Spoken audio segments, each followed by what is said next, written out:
Hey guys, Stan the Man here. Welcome back to another video. Today we are just going to be continuing our countdown to WrestleMania. Today's WrestleMania that we will be reviewing is WrestleMania 24, which took place in Florida in the Citrus Bowl. It was an outside show all the way back in 2008. This is almost near around the time when I actually started watching.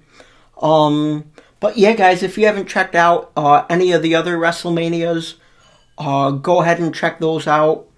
But yeah, without any further ado, let's get right into this.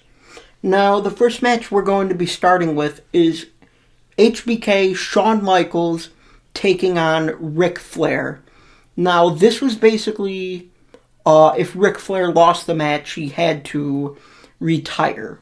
And I think they did a really good story with this as well. Vince made it this thing, like this weekly thing where pretty much if Flair lost his match, he would be fired. And he kept going and going and going. And then finally it came to Ric Flair was challenging Shawn Michaels and stuff like that. And Shawn didn't want to do it. But I remember Rick, he like slapped Shawn across the face. And they ended up having the match. It was a pretty decent match, but there were some parts where Ric Flair was just talking, being defenseless, and Shawn Michaels just kicked him in the face and he fell down. But, for his retirement match, I think there's no other better way to go than that way because, who wouldn't want to have their last match with Shawn Michaels? And of all shows, WrestleMania. It was a really good match. Then the infamous "I'm sorry, I love you," and then he hits Sweet Chin Music, ends Flair's career right there. But then, that was the nice thing too. Shawn got out of the ring immediately and walked backstage to give Flair his time in the ring. He got a standing ovation after the match, as he should have. But, yeah, again, I gotta say, who else would you rather retire against than Shawn Michaels? Okay, up next, we have the triple threat match for the WWE Championship. I believe Randy Orton was defending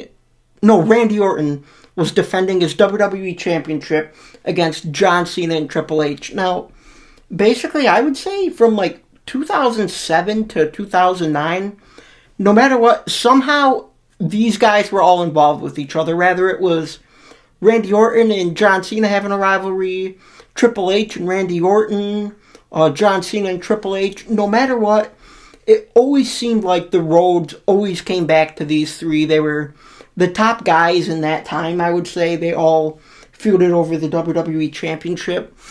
I remember they did 3 weeks in a row where John Cena got to run Raw as the GM, Triple H got to run it, and Randy Orton. So, that was pretty cool. All three of them guys were trying to all screw each other, put each other in impossible matches, and stuff like that. But, this was definitely a good WrestleMania match, I think. I remember when Randy Orton did the double DDT to Cena and Triple H. And then in the end, I remember John Cena has Triple H in the STF, and Randy Orton runs up and punts Cena in the head and wins the match right there. Even looking back at it now, it's like, oh wow, I can't believe Randy Orton really won that. But, in some of these past WrestleManias, I said Randy Orton wasn't a big star yet, as big of a star. And I think him winning a triple threat WWE Championship at WrestleMania really put him on the map, because the next year, in 2009, Randy Orton was unstoppable. Nobody could beat him. He was the biggest menace to society ever. Just nobody could do anything, and he couldn't be touched. Randy Orton as a heel in 2009, oh my god, it's the best version of him ever, and I feel like a lot of people on here would probably agree with that. Alrighty, guys, and the next match we have is Edge defending his World Heavyweight Championship against The Undertaker. This, I think, in the Ruthless Aggression era, this was one of the best longest storytelling matches ever. Basically, Edge and Undertaker had such a personal rivalry. They had 6 pay-per-view matches in a row.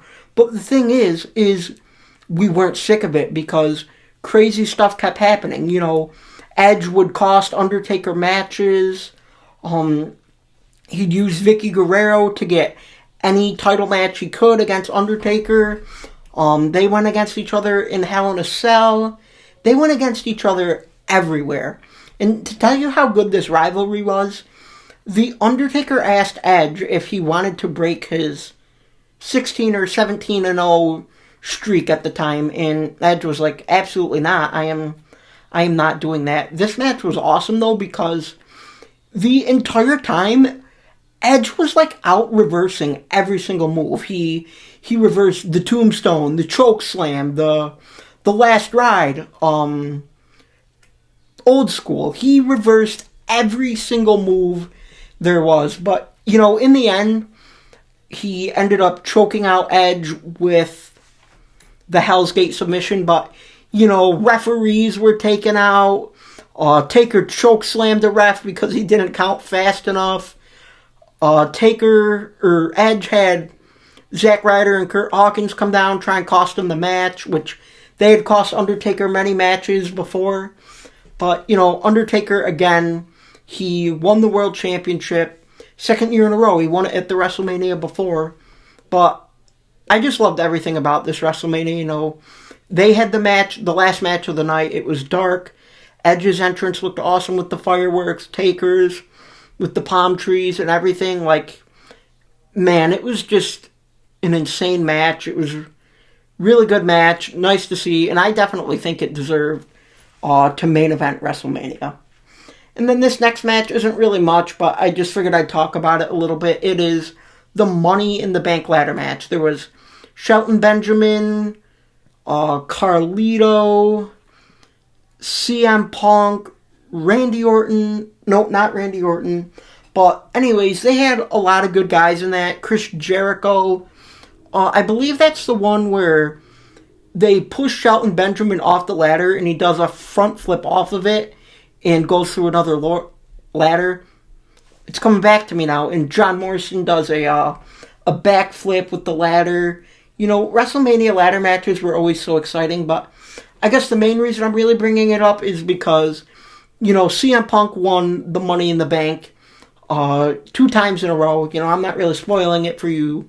You guys already know, but that was the first time he had won Money in the Bank, and he successfully cashed it in on Edge. But, man, again, it just brings back memories. That is when the Money in the Bank match really meant something, when the briefcase really meant something.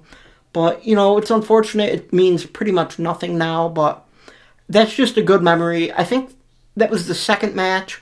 It was a very good match.